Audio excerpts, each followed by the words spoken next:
back to the vlog. Today I'm super excited because we're going to Sagada! We drove all the way from Manila and I can't wait to show you the views, the food, and all the peaceful vibes in this mountain town has to offer.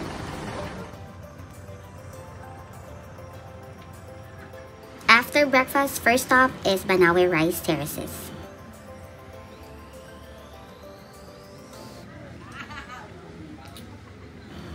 Next up, we have Sagada Pottery. I'm Sigrid, isang manggagawa dito.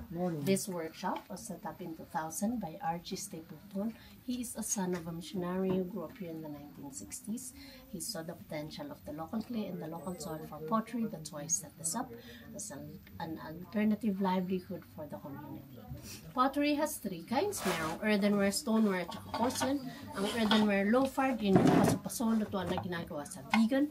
Stoneware and porcelain are high-fired. Ang specialization namin stoneware, we fire at 2,350 degrees.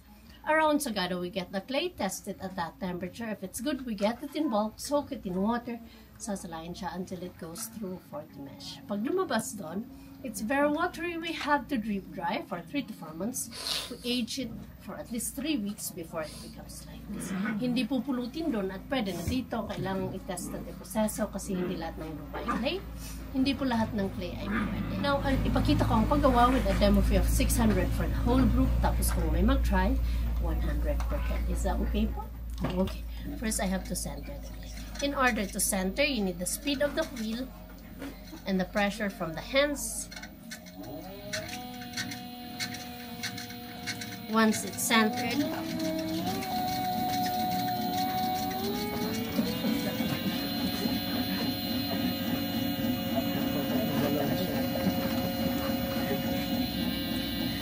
everything starts with a cylinder. To make a cylinder, I have to pull the clay from the bottom to the top gradually.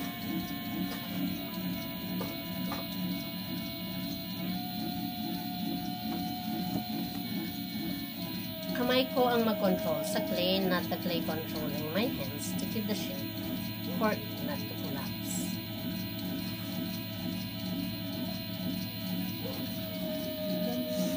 This is a very basic shape from a jar. You can make a jar, a bowl, or different shapes. Right now, there's more pressure from my inside hand, pushing it outwards to widen. Here in the middle, pressure from my right, pushing it inwards to narrow down.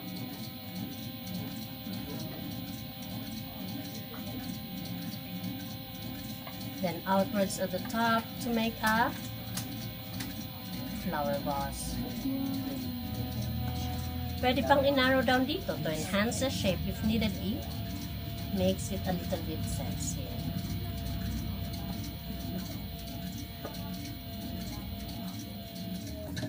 Pwede siyang maging pichel paglagyan ng muso na ganyan.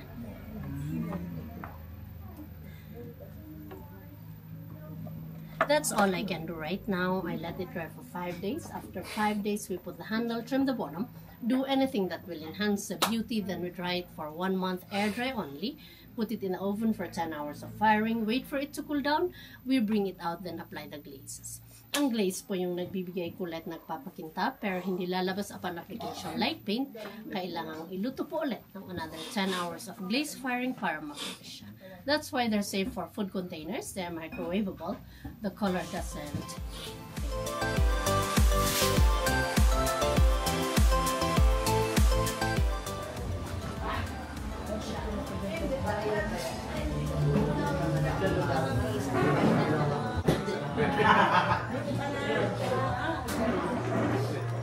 Breakfast! Lunch din.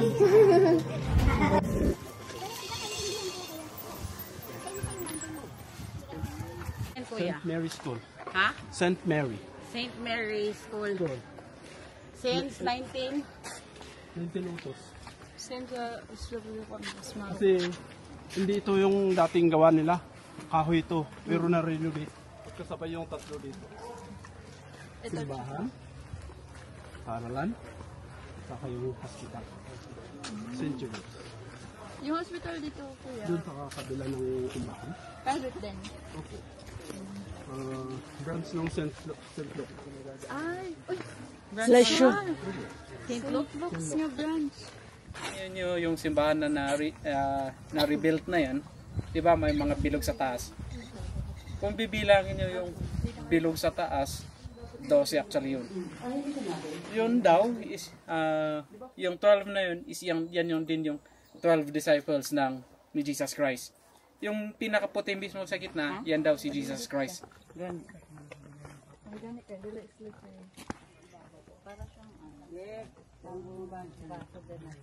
So we're about to go to the hanging coffin. Medyo malayo pa. But we're getting there. Kasi ayaw nilang binibisita palagi lang yung binibisita. Boto ka palagi lang. Kasi may tuloy ako. Kaso kung yung focus niya. Simbahan natin dito is hindi po yung Catholic.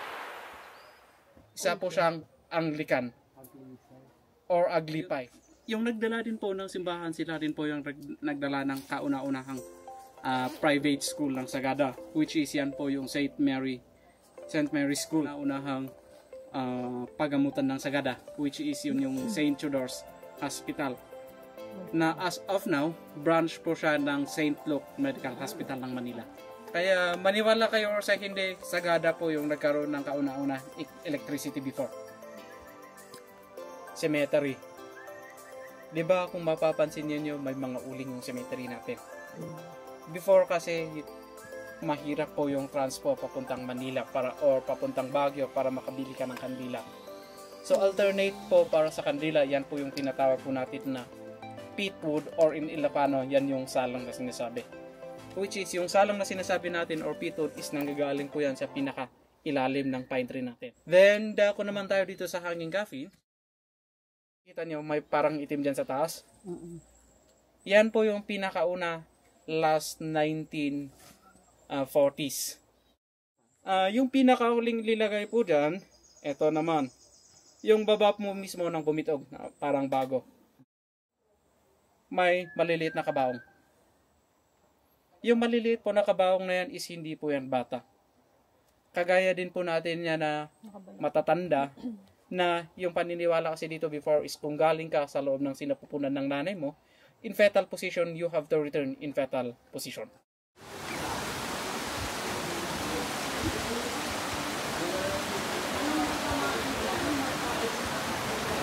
Hi!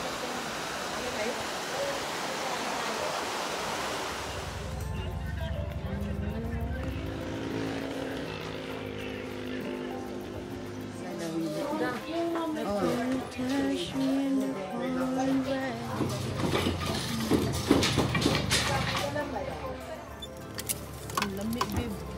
Mudi, worth it ang swinta. Lamig, worth it ang 50 pesos. After Paitokan walking, we are going to another walking to search for a coffee. Bye. Coffee. Hi.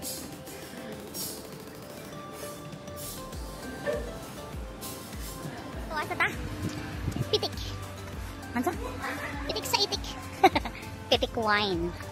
Sa ilahang honesty store. And then if lami, we'll get inside. Let's go!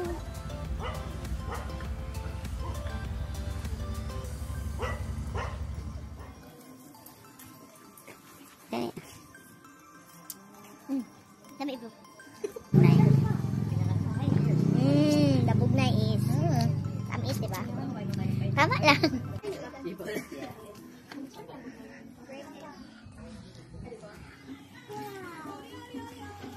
Hi. Oh, napa man sa anak like coffee.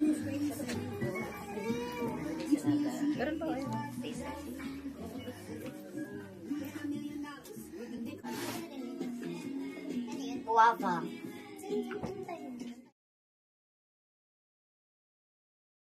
Can you hear it, guys? There's a howl.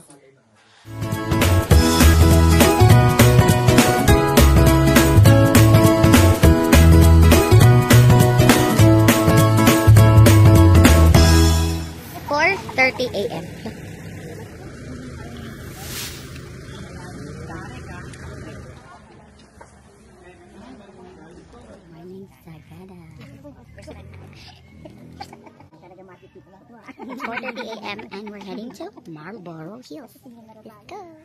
Pagdating po natin, doon po kayong mag-alala. Meron pong McDonald's po doon. Yes po, pero yung binibenta lang po nila doon is champurado or scaldo. Marlborough Blue Soil. Honestly, labas natin dito ang mga tent.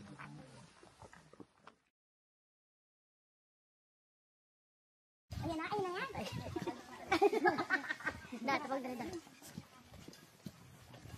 After 30 minutes of walking, hindi pa naka-half sa trek.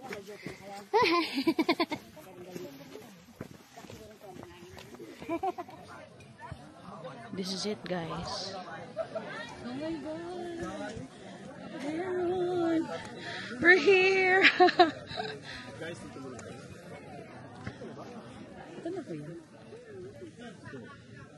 Sunrise. Faces after an hour trek. Yeah.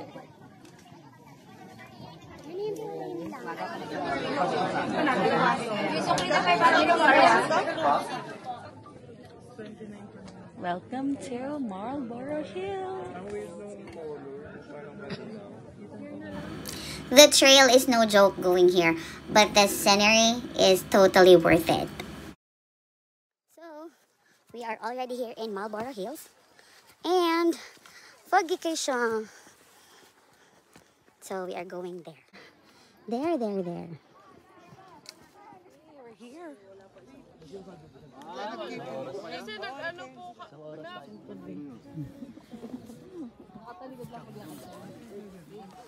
Paliit ng paliit!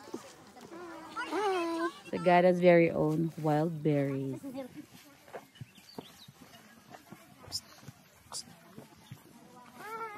We're going to Blue Soil. Where? Blue Soil. Cobwebs from the food. Welcome to Sagada. Ana! Okay ka pa ba dyan? Kami, oo. Happy! Hoy! Masaya tayo. Ano daw? Ha? Ano? Masaya ba?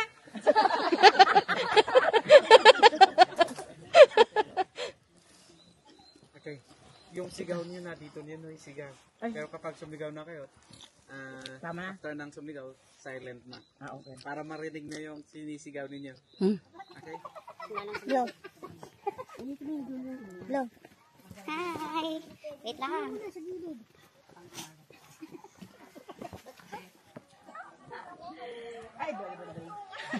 Babe, dali babe. Ay, tama na yan. Nakafocus na ni mo daw. Natapon lang.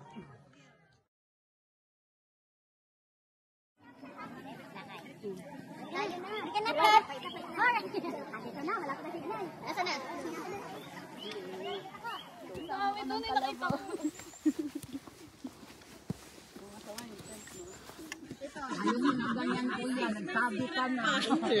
Hindi pwede.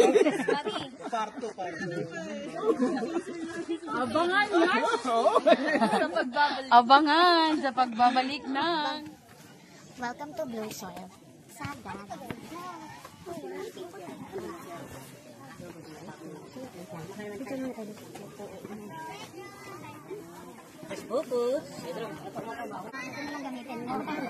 Ano ba yan?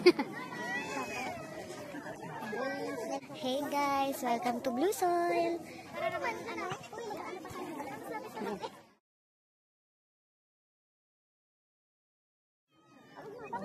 Yay! Hello, Marlborough Hills to Blue Soil. Nakaya namin. Sana kaya nyo rin.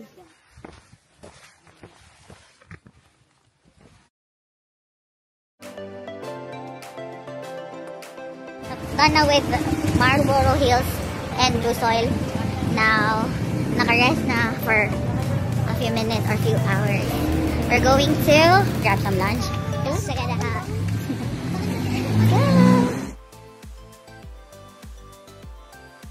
Guys, yung wait wait time is more than an hour para makapag-cook sila. So, we went to Sagada's Happy House restaurant. So, let's check the menu.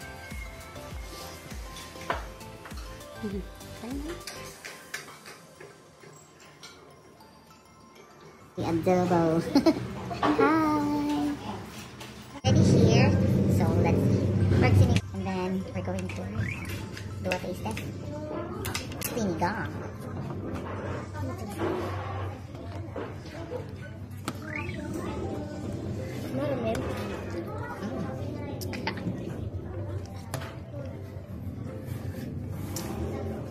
The sinigang is very sinigang. Their adobo.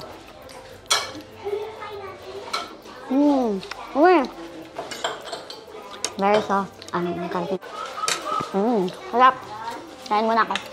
Every Sagada traveler should never leave the place without trying the best lemon pie in the country. It's not your typical restaurant with modern setup. Here, you can see mostly wooden architecture and locally made paintings. Also, you have to sit down on the floor to eat, just like what you see in some Korean and Japanese movies.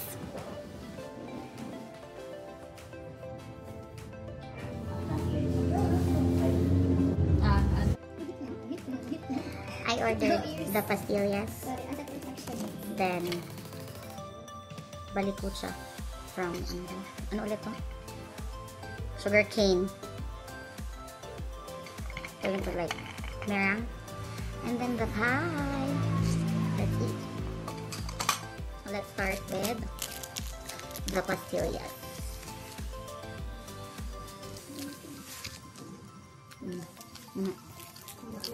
Super kay. Wala pa ko katilaw pagkaon rin wala ni. Murag pinaingon siya, pinaka sige hawak dai. Dami pa din Mm, ang kwan. Next is kanang himo daw ni gikan sa sugar cane. Let's try. Gahi. Yummy. May saglatik, but white. Yummy. So, kwan siya tamis. Dili siya tamis. Kaayo ulit. See? Next up is lemon pie. First time pa nila ako kaog lemon pie. Oh my god. Iwakan pag-hot ang pie. Lawitod ka na. Dili na ni mo makutsara.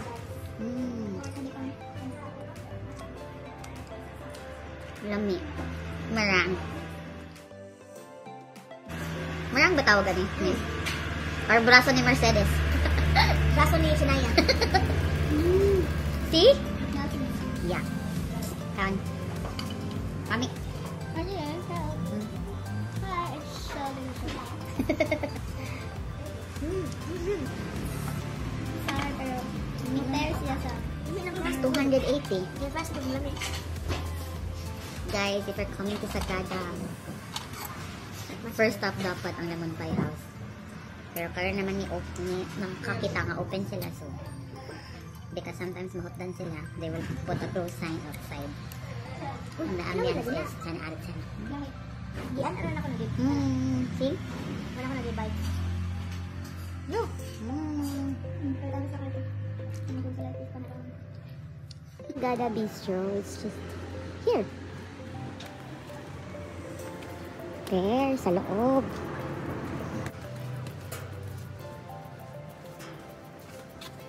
It's 150.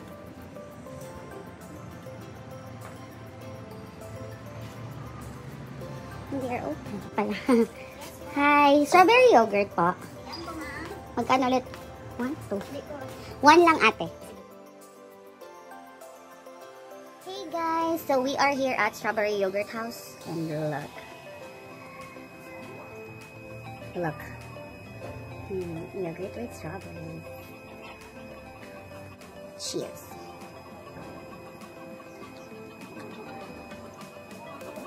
Lami.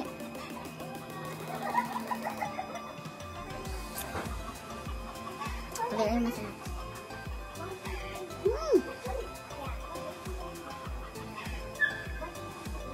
Must try here in Sagada. It's just very near. Sa gilid lang ng Sagada Bistro.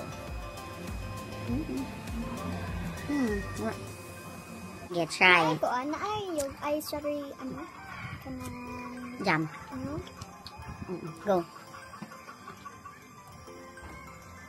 Hmm. But like strawberry. Gatas-ish good siya. It's siya like Yogurt plain na yogurt. Ako yung doon milk eh. Dili as lang ang strawberry I love.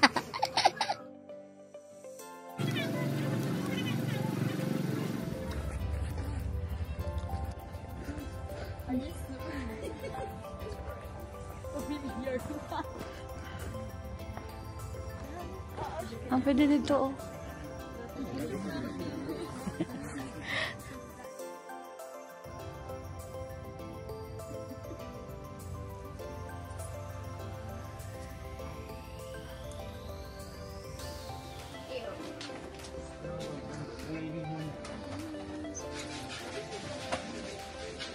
Bingo elap na.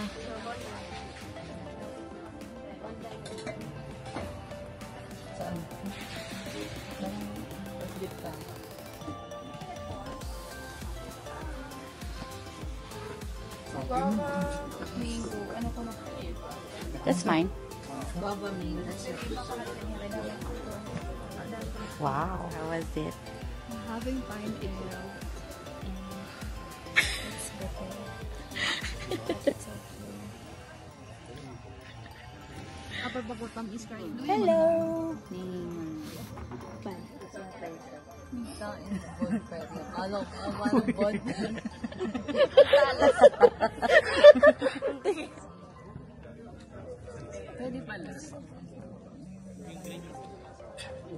Good morning. We're heading to Atok and it's 12 degrees.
And that's a wrap on our Sagada adventure. So, if you enjoy this vlog, don't forget to give it a thumbs up, comment down below your favorite part, and subscribe for more travel and lifestyle content. And I would like to thank you for joining me in this journey. See you on my next video. Stay cozy, stay curious. Bye!